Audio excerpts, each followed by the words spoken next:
El ingeniero Guillermo Maich ha hecho estudios de ingeniería civil en la Universidad Nacional de Ingeniería, después ha sido profesor ahí en otras casas de estudios, ha trabajado en el sector privado, en el sector público en el Perú y después a una empresa internacional que ha trabajado durante 15 años en Panamá, incluido el canal de Panamá, que se amplió, como sabemos, a principios de este siglo.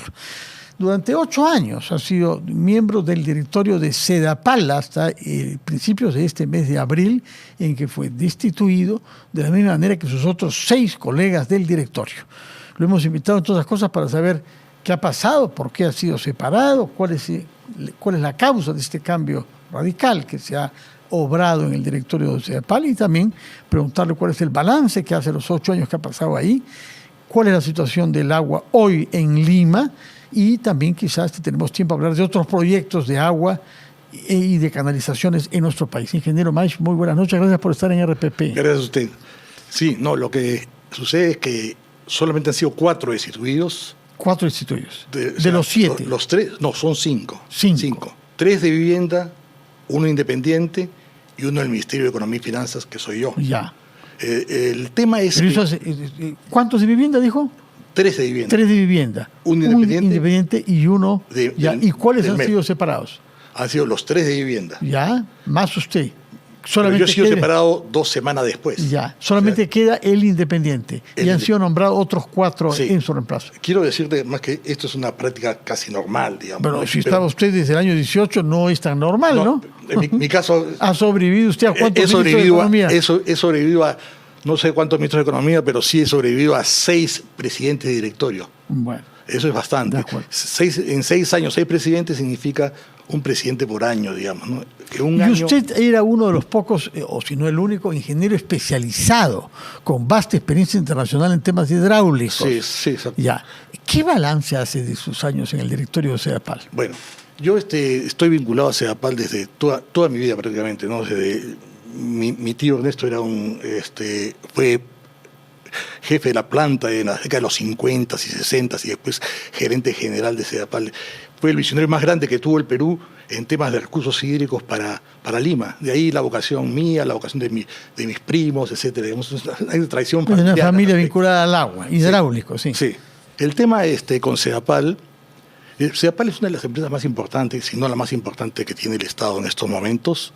Es una empresa que tiene 1.800.000 clientes, factura 3.000 millones de soles al año, tiene utilidades, pero tiene un tema, que hay una gran brecha. Una brecha significa que hay todavía muchas obras que hacer para complementar las conexiones a los 11 millones de habitantes. 11 millones, una EPS de 11 millones de habitantes es una EPS grande, no solamente en Sudamérica, sino en el mundo. ¿Qué logros cree que hay de los años en que usted ha estado en Sedapal? Bueno, han habido muchos logros, ¿no? Yo me remonto a cuando terminé la universidad, no había, por ejemplo, tratamiento de aguas residuales. Hoy en día tenemos el 91% de tratamiento de aguas residuales y disposición de las mismas. Ese es un logro importante. Ya no están contaminadas las aguas del litoral como estaban hace 20 años, que todas las playas estaban contaminadas. Logros, por ejemplo, las petaris. Estas petaris ya queremos aplicarles economía circular. O sea, hacer un reuso del agua, ya sea para agricultura, incluso en algún momento para reutilizarlos, infiltrarlos o reutilizarlos, potabilizarlos nuevamente, digamos. ¿Qué es lo que no ha podido hacer y lo que usted hubiera querido poder concretar? Porque yo lo he escuchado a lo largo de los últimos años, una preocupación por la seguridad del agua que viene de las altas alturas y del otro lado de los Andes hasta el área urbana. Claro. ¿Qué es lo que no se ha podido hacer y le parece a usted indispensable? Mire, lo importante es darle confiabilidad al agua, o sea, que sostenibilidad. Un proyecto que tiene Sedapal, tiene deuda con la población de Lima, es el proyecto Obras de Cabecera. ¿Por qué le digo esto? Porque Obras de Cabecera es un proyecto que trae aguas de la parte alta del Mantaro 2.5 metros cúbicos por segundo en primera etapa y otros 2.5 metros cúbicos en segunda etapa. Pero eso implica un túnel, derivar esas aguas a la cota 4000, generar energía hidroeléctrica, porque la ciudad está en la cota 200, 300, 400, se genera energía hidroeléctrica y eso es importantísimo, digamos. Cada metro cúbico por segundo derivado es una población de 300.000 habitantes. Cada metro cúbico por segundo derivado significa 30 megavatios de potencia, que también es muy importante. ¿Está avanzando ese proyecto? Ese proyecto, como le digo, debió hacerse en el año 2000. ¿Hace 25 años? 25 años. Costaba la tercera parte de lo que va a costar ahora. Felizmente, el ministro actual ve con muy buenos ojos ese proyecto. ¿El de economía? El de vivienda. El de vivienda. Ve con buenos ojos este proyecto. También tiene que ver el de economía, por supuesto. Sin él creo que no se decide. Por supuesto. El desembolso. Entonces, ese proyecto ya está en etapa avanzada como para comenzar los trabajos en algún momento. Incluso ya tenemos una licitación ganada de parte del proyecto, que es el ramal sur. Ese proyecto implica traer aguas del Mantaro, llevarlas hasta la PETAP, planta de tratamiento de agua potable de Huachipa, que está en la cota 400. De ahí salen dos ramales, el ramal norte, que es existente, y el ramal sur, que está por construirse. Ese ramal sur se está licitando en estos momentos conjuntamente con la Bocatoma, con el mejoramiento de la Bocatoma y mejoramiento de la planta, ¿no? Que tiene algunos pequeños problemas. Usted menciona estos grandes proyectos que tienen que ver con la seguridad de que el agua de los ríos de la sierra, del Mantaro en particular, puedan llegar a la costa, claro, y al área urbana. Pero, como distribución del agua, hay una brecha, como usted ha dicho. Al menos 10% de los limeños no tienen agua potable en su domicilio. Ya. Y hay el proyecto Rinconada, en el sur de Lima. Sí. Se habla de que beneficiaría a 2 millones de consumidores.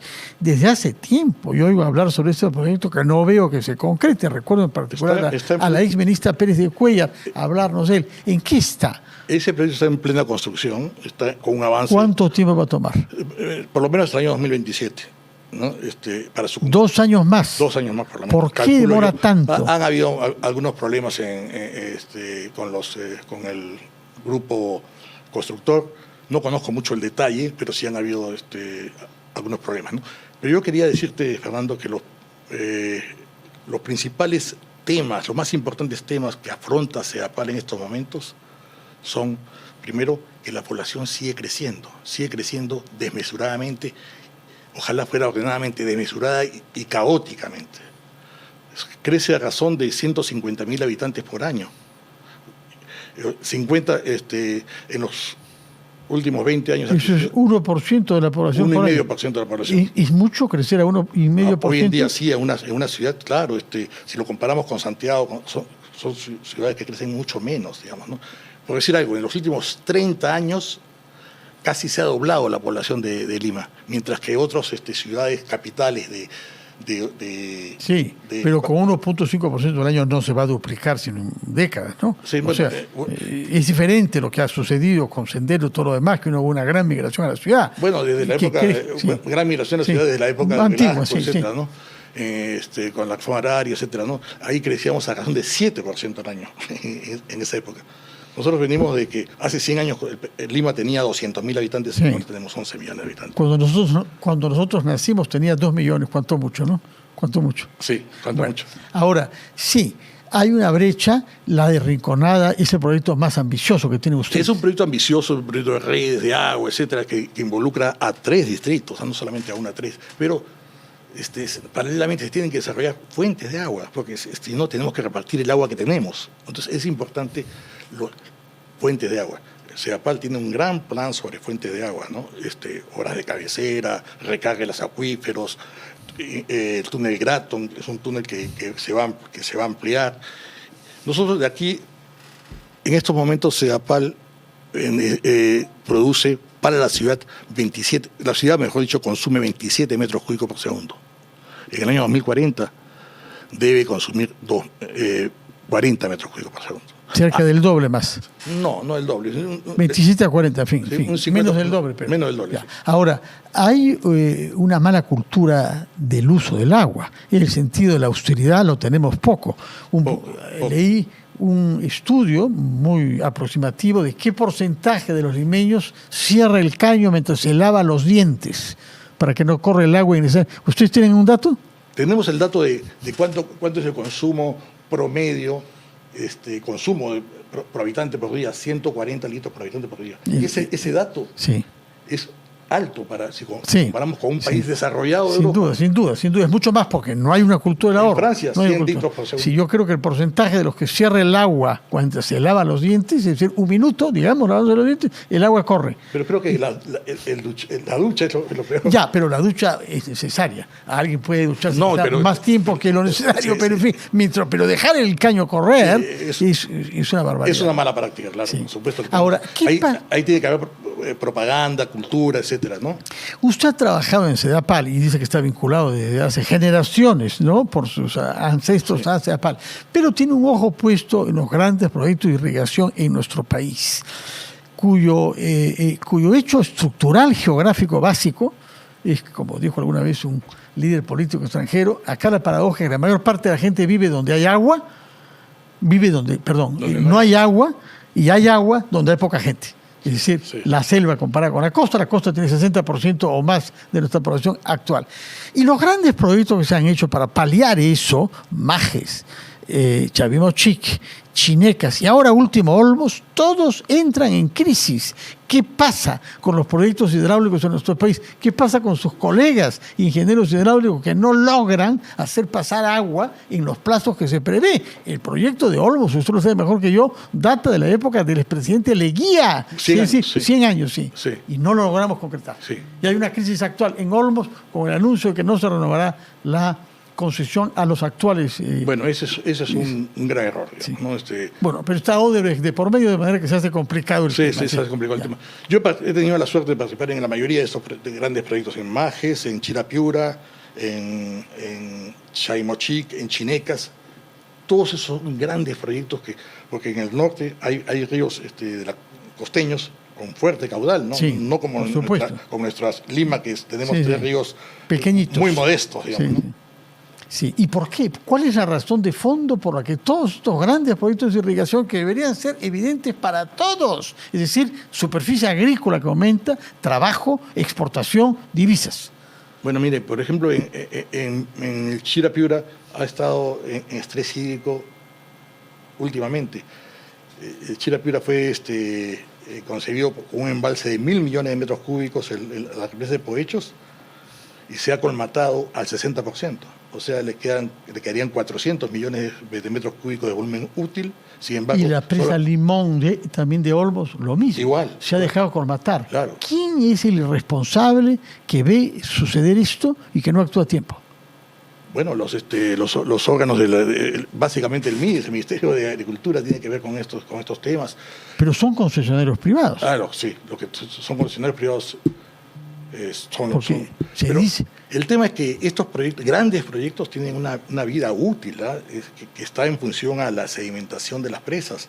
Por ejemplo, Poechos, todos esos proyectos se diseñan para una vida útil de 50 años. Y ya Poechos, por ejemplo, ya cumplió su vida útil. Claro que hay que sacarle mucho más al proyecto, ¿no? Pero también tenemos el estrés hídrico en todas partes, digamos, ¿no? No solamente en el norte del Perú, también ha habido en Montevideo, ha habido en Panamá, en Barcelona. Estamos rodeados de estrés hídrico. Bueno, pero no hay los ríos que hay en el Perú, ¿no? Digo el Perú en sentido amplio. Ahora bien, sobre el estrés hídrico, en un momento dado hubo una gran expectativa en la desalinización del agua del mar. Sí. Y de hecho hay algunos proyectos exitosos, uno en el sur de Lima, que aunque no produce tanta agua, me parece, pero sí nutre a varios distritos del sur. Yo tengo mi posición al respecto. Digamos, ¿no? Yo apuesto por la diversificación de las fuentes de agua. O sea, no descarto el tema de la desalinización. Tenemos en estos momentos una desaladora en Santa María que produce hasta 400 litros por segundo, capacidad de producción de agua. Es un circuito cerrado, produces agua y después y también generas de desagüe, etc. Eso todavía en cuanto a CAPEX y en cuanto a OPEX, todavía son estos CAPEX, proyectos. OPEX, tradúzcalo para las personas. Las inversiones, lo que cuesta el proyecto, las inversiones y el mantenimiento es el CAPEX y el mantenimiento del proyecto básicamente es el OPEX. Ambas cosas son caras. Cada vez se mejora, por supuesto, la tecnología y cada vez se hace más competitivo el CAPEX, digamos, de esos proyectos, pero el OPEX todavía sigue siendo importante. Tengan en cuenta que Lima en general es una meseta inclinada. Lima no está en la cota 0, la Plaza de Armas está en la cota 150. Digamos. Cualquier habilitación urbana necesita bombeo. Cuando uno lo extrae el agua del mar, digamos, ¿no? Aparte del proceso en sí que es caro, la operación misma por el bombeo es también cara. Sin embargo, no la descartamos. ¿Y está funcionando o no? Sí, está funcionando a un 25%. ¿Por qué? Porque es lo que demandan los cuatro distritos balnearios, que son Punta Negra, Punta Hermosa, Santa María y San Bartolo, ¿no? Están a 100, 120, quizá en verano aumenta a 150, pero tiene 400. Entonces, ¿Pero esa agua que se desaliniza ahí no puede ni incorporarse al flujo de otros distritos? ¿Por qué solamente pensar en esa agua desalinizada para estos 4 distritos del sur? El esquema está hecho para bombear hacia un reservorio que domina todos estos balnearios, digamos, ¿no? Si no, habría que hacer rebombeos a otros sitios, ¿no? Pero sí, Pucusana, por ejemplo, que es una también está dentro del área de influencia de CEDAPAL. CEDAPAL lo atiende a medias, digamos, ¿no? Hay poca atención de el último bastión del área de influencia de CEDAPAL es Pucusana. Y entonces una posibilidad es que claro que necesita bombeo en ese caso, agua de Provisur, de la planta desaladora, vaya hasta Pucusana. Pregunta final, quizá la más difícil. Hay quienes sostienen que aquel problema de fondo es que el agua es gestionada por empresas públicas, la mayor parte de las cuales del Perú han quebrado. La de Lima no. Usted dice que produce utilidades. Sí, produce utilidades. Pero ¿sería razonable privatizar las empresas que prestan el servicio de agua en el Perú? Para mí no. El componente social que tiene el agua en sí, en una ciudad tan, digamos, desordenada, caótica, no es posible una privatización. La única privada que tiene Latinoamérica es la de Santiago de Chile. Pero hay que reconocer que Santiago de Chile es una ciudad mucho más ordenada. Sí. Todas las demás son ¿Funciona bien en Santiago de Chile? Funciona bien, sí.